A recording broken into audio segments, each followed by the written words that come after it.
I couldn't believe that Tom was giving me the silent treatment right after our wedding. "What do you want for dinner tonight?" As soon as I finished work, I asked Tom, but he didn't even bother to respond. This had become the norm in our household. Then one day, I got a message from Tom. "I had an accident. I need you to come right away to help with the hospital admission paperwork." Tom's voice came through, sounding panicked. "You're only relying on me now. How convenient." "I need to get ready, so I'm going to hang up for now. Now is the time to get my revenge." I immediately started packing my clothes into my bag. I'm Mary, and I turned 45 this year. I met my husband, Tom, through a matchmaking agency. Since I work from home, I don't get many opportunities to meet new people. I was ready to stay single, but my mom cried and begged me to try dating. She was deeply worried about me spending my life alone. When I registered with the agency, the planner introduced me to several men. I went on a few arranged dates, but they all hesitated when they found out my age. Apparently, being in your late 40s makes things pretty tough. Of course, some men were still interested, but they were all in their 60s and already retired. On top of that, some openly said they were looking for someone to take care of them, which left me feeling bewildered. I felt like no one saw me as a woman anymore, and I was ready to give up on dating and focus on making money and saving for retirement. Just then, I met Tom. My planner, seeing how hard things were going for me, introduced Tom as a special match. Tom was also 45, just like me, and he looked quite charming. During our arranged date, he spoke to me warmly and cheerfully. He worked in sales, and I admired his dedication and hard work. I thought someone as wonderful as him would quickly find a match, so I didn't expect anything. But after some time, Tom asked if we could try dating. I was thrilled because he was exactly the kind of man I wanted to marry. After going on a few dates, we graduated from the matchmaking agency and began a relationship with marriage in mind. In this agency, many couples would get married right after graduating. So we decided to register our marriage first and have the wedding ceremony 6 months later. We delayed the ceremony because venues were fully booked, and the soonest available date was 6 months out. Even though the wedding was still ahead, we started living together since we had already registered our marriage. We found a nice place close to the station, and I rented it under my name. The reason the lease was in my name was because Tom asked me to do it. Since I spent more time at home, Tom's request didn't seem strange to me. I finally felt like I was experiencing the happiness of being a woman, and I was dreaming of our future life together. But a while after we started living together, Tom came home one day looking dejected. "I'm home." Seeing how pale he looked, I asked with concern, "What's wrong?" Tom began to speak slowly. "Today, I made a huge mistake with my client. They yelled at me, and it looks like the deal might fall through. I might not be able to stay at my job anymore." He looked completely defeated. I see. I couldn't say anything more. It was the first time I'd seen Tom, who was always so cheerful, look like this. Even though he kept going to work, he seemed down. Every morning, he left with a somber face. He seemed so lifeless that it made me genuinely worried. Wanting Tom to be happy again, I made a suggestion when he came home from work. "Why don't you just quit your job?" Tom looked at me with a pained expression. Are you really okay with that? I smiled brightly and said, "Yeah, I work from home, so you don't have to worry about money. You can take a break and just be a stay-at-home husband for a while." At that moment, a tear rolled down Tom's cheek. I'm sorry. We just got married, and now this happens. And weddings are expensive. He kept apologizing through his tears, and I did my best to comfort him. I believe that since we were partners in life, even though this happened right after we got married, Tom and I would be okay. But I didn't realize at the time how wrong I was. In reality, Tom was secretly smirking and whispered, just as planned, too softly for me to hear. Not long after, Tom quit his job. He started handling the housework as a stay-at-home husband. But since he had always lived with his parents, he had no experience with chores. His scrambled eggs were burnt to a crisp, and when he hung up the laundry, it was all wrinkled. Every time something went wrong, he'd apologize sheepishly.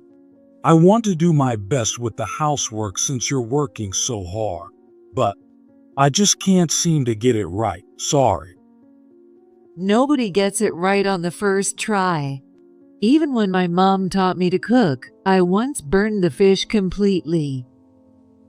So I smiled at Tom, who looked so apologetic, and said, "Nobody is perfect from the start. I'll do it with you, so let's give it our best shot, okay?"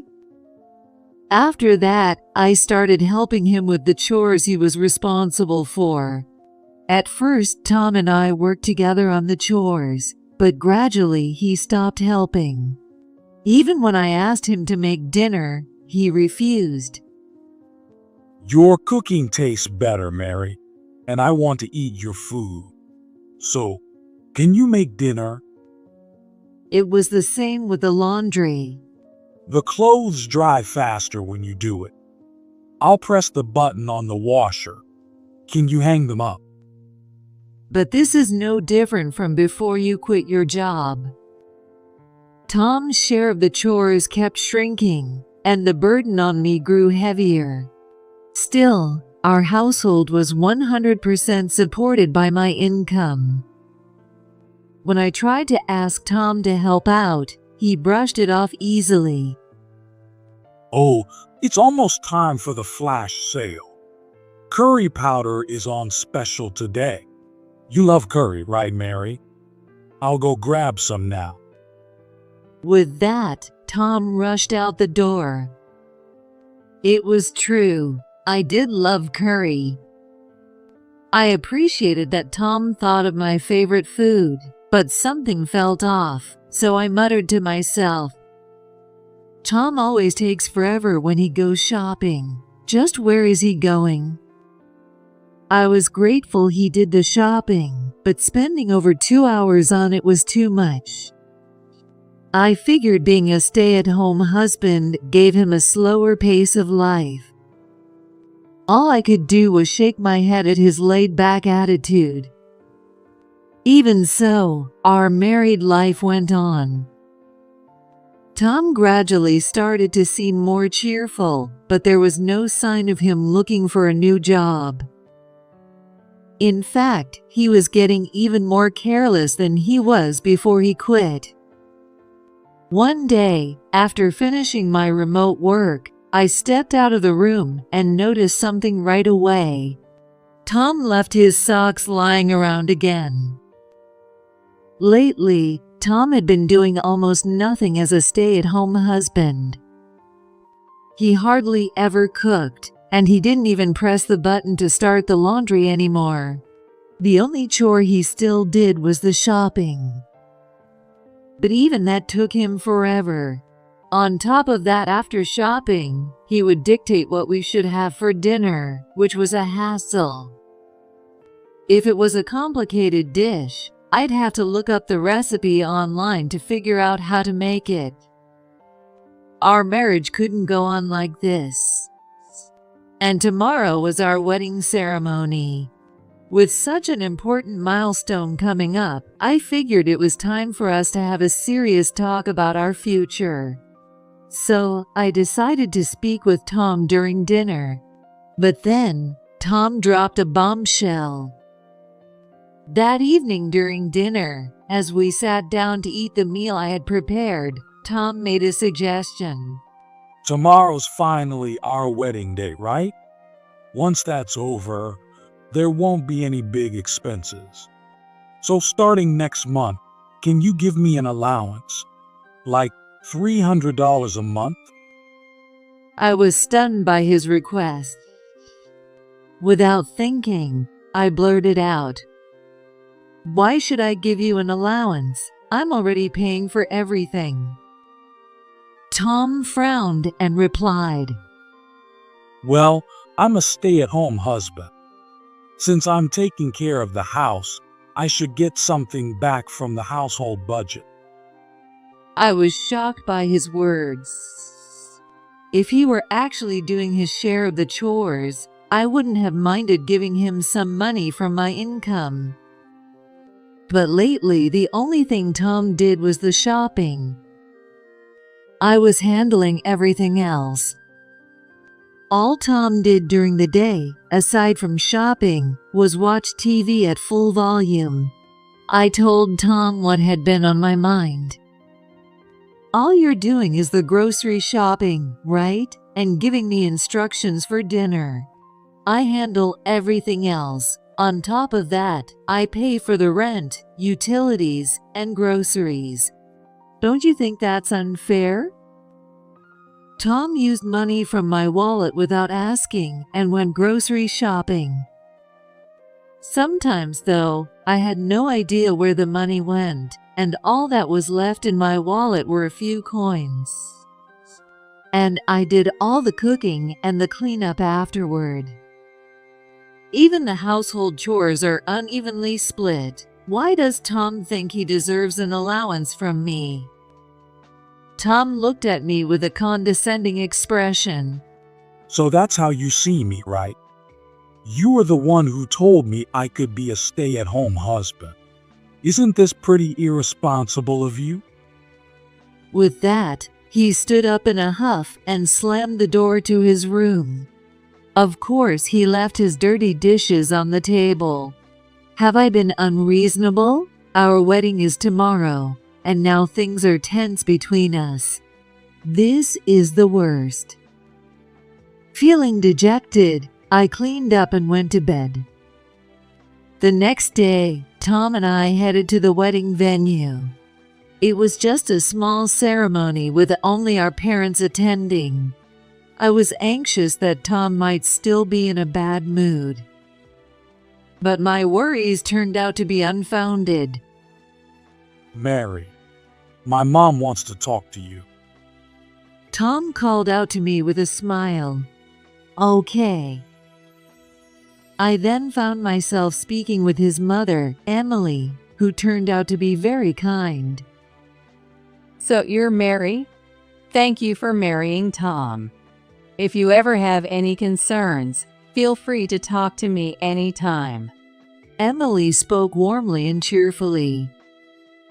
She lived alone, about an hour away by train. I also learned that she had divorced Tom's father and no longer saw him. Honestly, I was deeply troubled about Tom, but since today was our wedding day, I thought bringing it up would only ruin the moment. It's okay. I just reassured Emily with those words.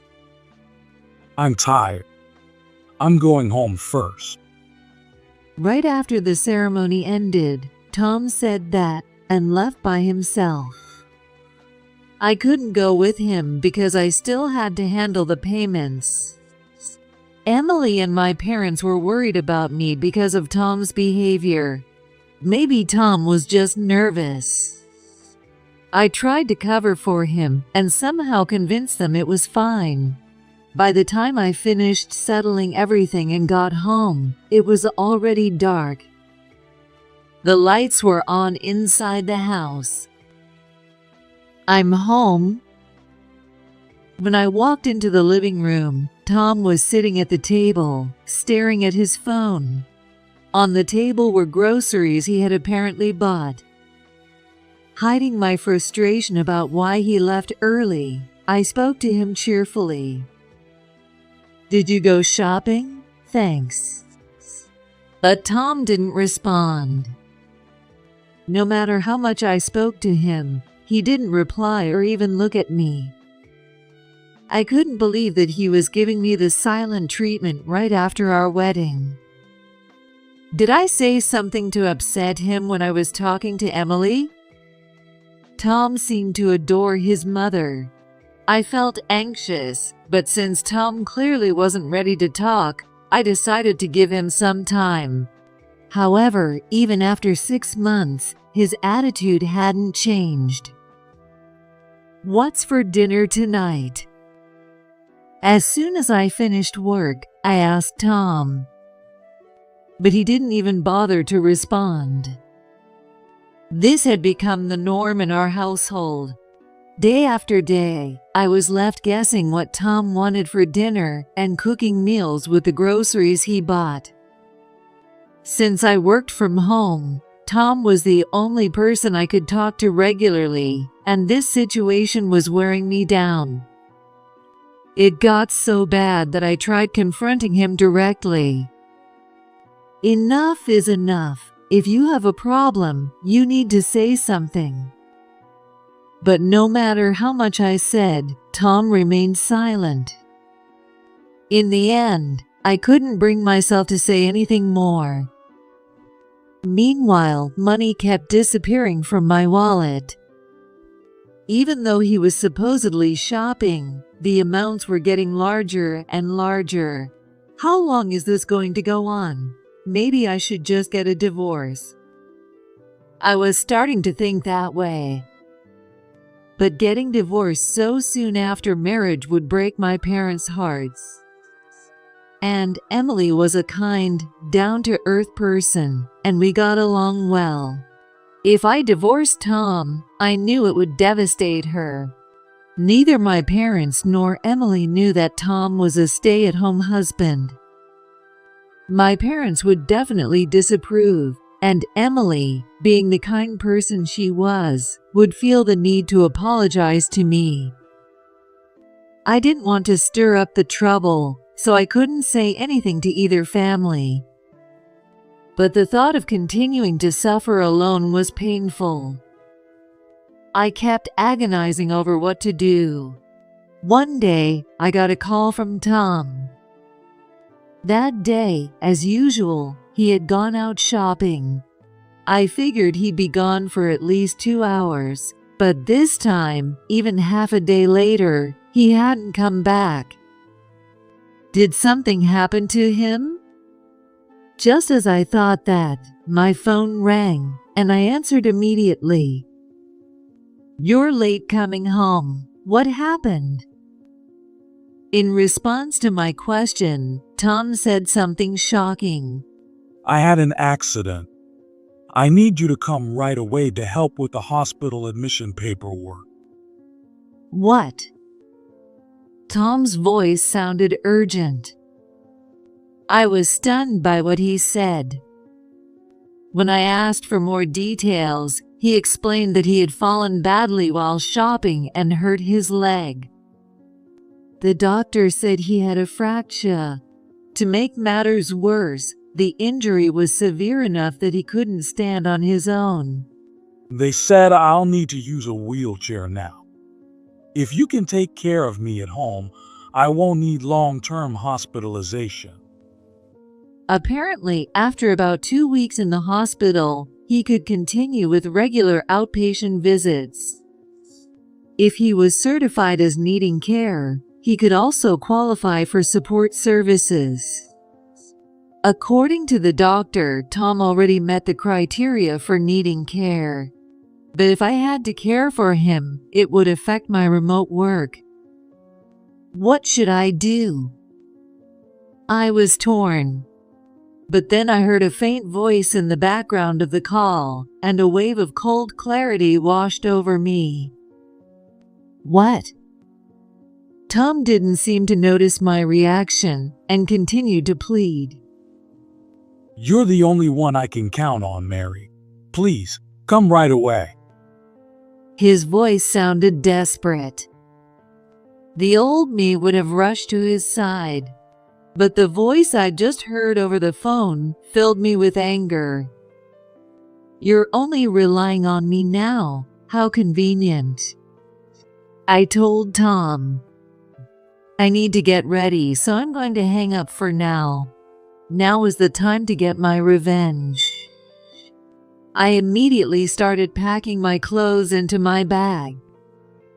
Then the doorbell rang. I opened the front door immediately. Yes, thank you for coming. Standing there was the handyman service I had called. After Tom's phone call, I had contacted a service that could handle urgent moves. Can you help me move out today? I requested the move on the spot. I sent everything I had purchased to my parents' home and shipped Tom's belongings back to his parents' house. In the process, I finally informed both families. I'm divorcing Tom. Both families were shocked, but once I explained the details, they understood. In fact, my parents were furious, and Emily kept apologizing to me over and over. I'm so sorry for all the trouble Tom caused you. If there's anything I can do, just let me know. Trusting Emily's words, I made a request. She was surprised at first, but fortunately, she agreed right away. After informing both families, I made a few more calls. Getting a divorce turned out to be a busy process. Within just 3 hours, the apartment was emptied out. Even though I had lived with Tom, the place now felt so empty and lifeless. During this time, Tom called me multiple times, but I ignored every call. Finally, I informed the management company that I was vacating the apartment. 5 days went by, and my phone was still ringing constantly. I thought it was odd he could make so many calls from the hospital. But with the constant calls starting to disrupt my work, I reluctantly decided to answer the phone. I picked up the call and stayed silent out of spite. The moment the call connected, Tom's voice flared up. Why haven't you come to see me? I've been stuck renting hospital clothes. I didn't care in the slightest. So, I remained silent. Why aren't you saying anything? That's just rude.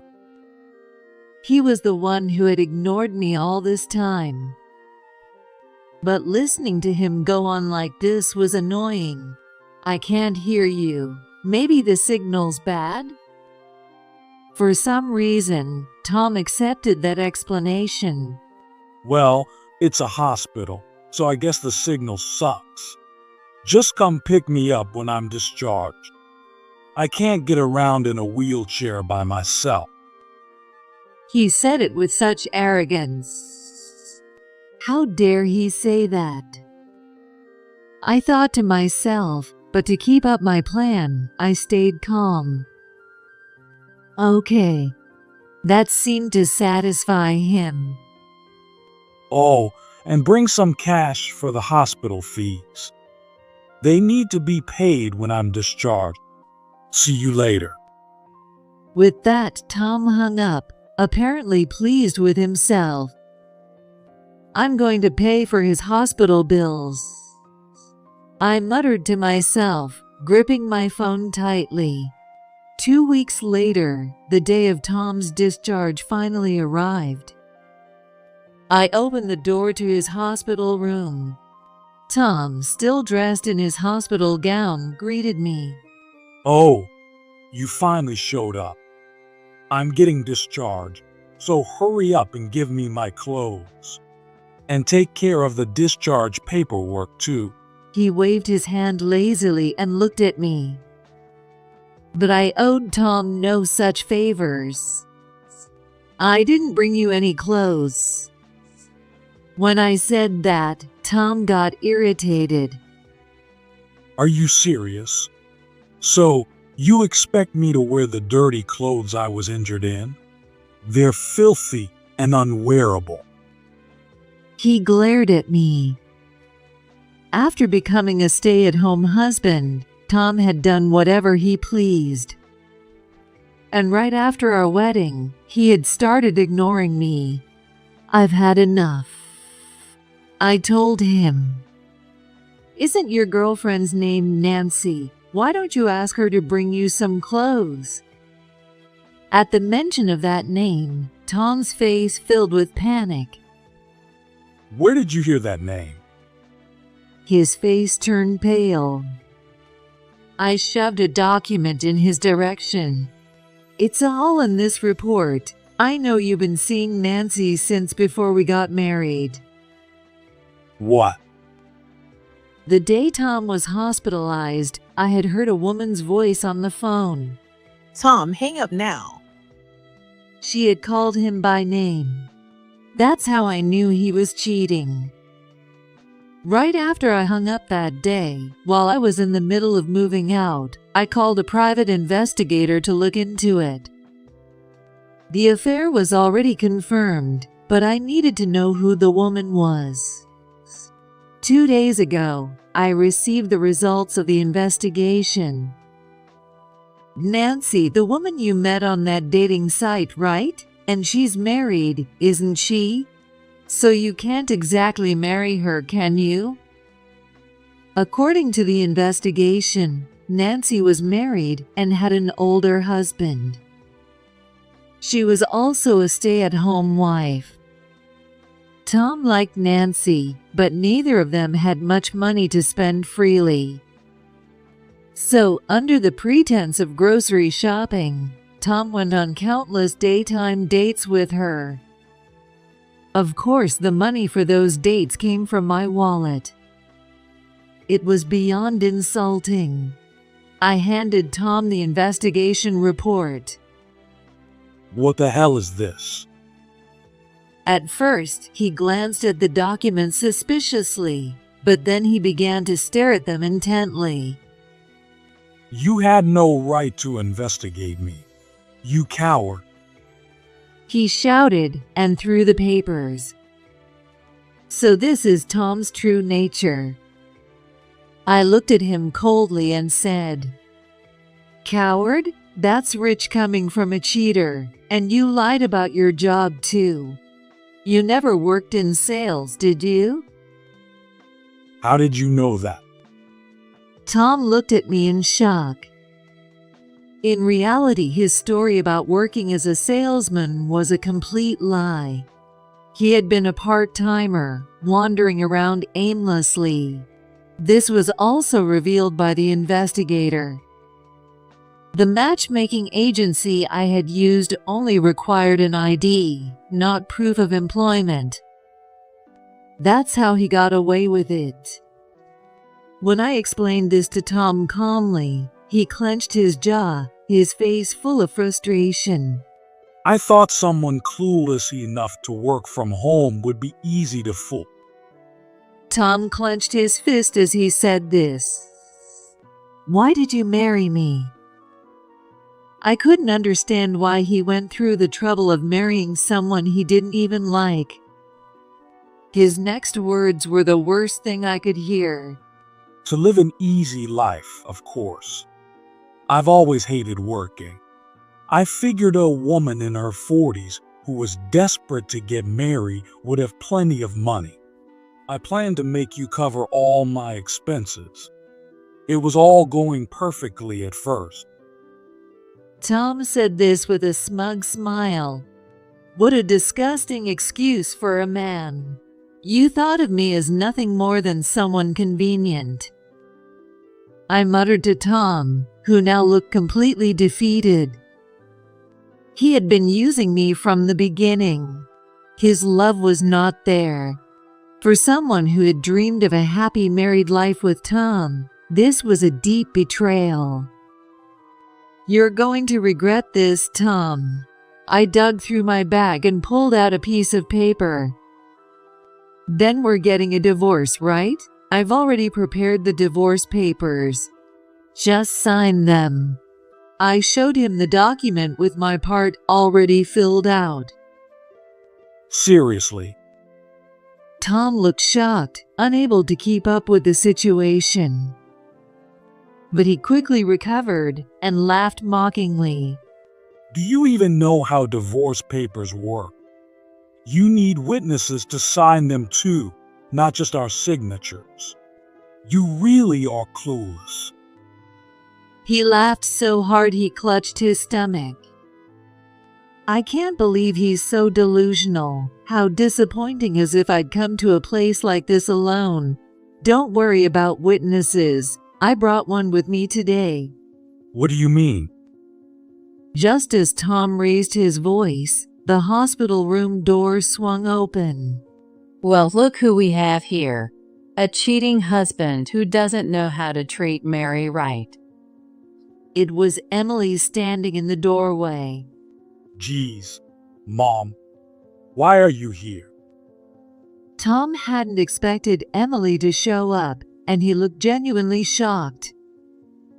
Since Emily's home was an hour away by train, it wasn't surprising that Tom was caught off guard. In fact, when I told Emily about Tom's affair, I had said, I want to get revenge on Tom on the day of his discharge. Will you help me? After hearing everything Tom had done to me, Emily readily agreed.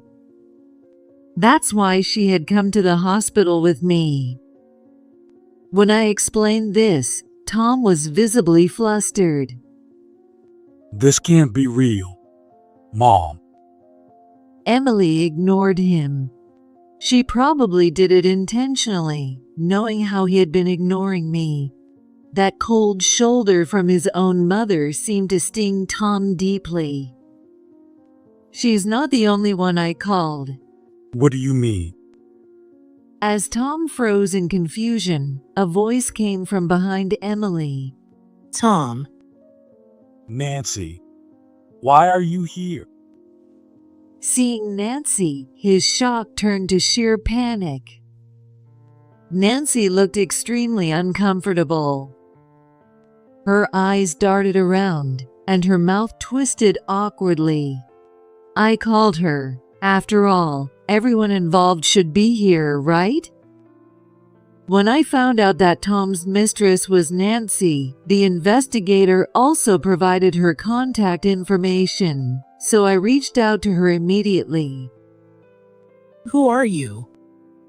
Does Tom's wife ring a bell? How did you get my number? Nancy was in a complete panic over the phone. I told Nancy to come with me to the hospital on Tom's discharge day. I could show the investigation report to your husband, you know. Are you ready to be on your own? At first, Nancy hesitated, but my words broke her resolve. Fine, I'll come. Just don't show the report to my husband. And that's how she ended up here. Now, can you hurry up and fill out your section, Tom? These two will serve as witnesses. Why should I? I handed Tom the divorce papers and a pen, but he refused. Emily scolded him. This is all your fault for cheating, Tom. Show some integrity and sign the papers now. Nancy also pleaded with him. Please, just sign it. If the divorce drags out and it goes to court, both you and I are finished. Why? relentlessly pressured by the two of them to sign the divorce papers. Tom finally gave in, his face weary, and handed the papers over. There. Happy now? I smiled brightly. Great, I'll file these divorce papers right away. We'll officially be strangers. Maybe now you'll have a shot at marrying Nancy. Tom's face lit up with joy. Nancy, I'm single again, and we can get married. But Nancy shot him a cold glare. I have no intention of marrying you, Tom. You were just a fling. That should be obvious. What? Tom and Nancy started arguing. Nancy had made it clear to me beforehand that she had no plans to leave her husband. It turned out to be nothing more than Tom's selfish delusion. I turned to the two of them still arguing and declared, "Oh, and I'm not paying for your hospital bills. We're strangers now, remember?" I'm a stay-at-home husband. I don't have a job or income. Are you really going to abandon me? I don't care about strangers. Maybe you should ask Nancy over there? Also, I've already canceled the lease, so you don't have a place to live. Your stuff is at my place, but I don't want a useless son living with me. Why don't you and Nancy figure it out? Emily added with an icy glare. Tom was stunned, visibly shaken by all this. This can't be happening. What am I supposed to do now? I'm injured and stuck in a wheelchair. Well, enjoy living with your regrets. Goodbye. With that, I left the hospital room with Emily, leaving Tom and Nancy behind. I was certain they'd both self-destruct without any help. I smirked to myself. A month later, things had gone downhill for Tom and Nancy. First, Tom couldn't pay his hospital bills. He called me and Emily repeatedly for help, but we ignored him. Eventually, he relied on his friends to cover the costs. With his care needs and limited mobility, it must have been a struggle. Being in a wheelchair severely limited his mobility, and asking his friends for help seemed like a struggle. Because of that, I received bitter and resentful voicemails from Tom. Tom was now jobless and homeless. Emily had turned him away and blocked his number. His friends, tired of waiting for their money back, had also cut ties with him. Desperate, Tom even showed up at Nancy's house. Her husband found out, and now Nancy was in the middle of divorce proceedings. Of course, both Tom and Nancy were being sued for damages by Nancy's husband. I also planned to file a claim through my lawyer, so Nancy and Tom would surely end up drowning in debt. According to what Emily told me, Tom and Nancy got remarried afterward. Apparently, this was one of the conditions set by Nancy's husband during the divorce. If Nancy married Tom, her husband agreed to reduce the alimony she owed. To me, marrying someone you don't truly love sounds like a nightmare. As expected, Tom and Nancy argued constantly. Emily received pitiful letters from Tom, detailing his miserable situation. Since he had no money and couldn't visit Emily's home in a wheelchair, he resorted to writing letters to get her sympathy. That was so typical of Tom. I no longer wanted anything to do with him, so I planned to let my lawyer handle everything. Tom kept trying to contact me, but I intended to ignore him forever. Relying on others for money had ultimately ruined both Tom and Nancy. They were both old enough that rejoining society would be difficult. Their lives would never return to how they once were. Well, they can struggle all they want. Since then, I've met with Emily several times. Unlike Tom, Emily was a decent and reasonable person. She helped me a lot during my divorce. We even discovered we shared a hobby. Both Emily and I loved handmade crafts. Emily enjoyed making beaded jewelry, and I loved making resin accessories. In fact, my remote work centered around this handmade craft business. I ran my own online shop and occasionally sold my pieces at community markets. Emily and I were now planning to set up a booth together at the market. At first, my parents were worried about my divorce, but seeing me happy again reassured them. I might not have found the right partner, but I was grateful to have a friend who shared my passion. Recently, through the community market, I even met someone special. Marriage was still a long way off, but someday, I hope to wear a wedding dress. I'll keep looking forward and doing my best.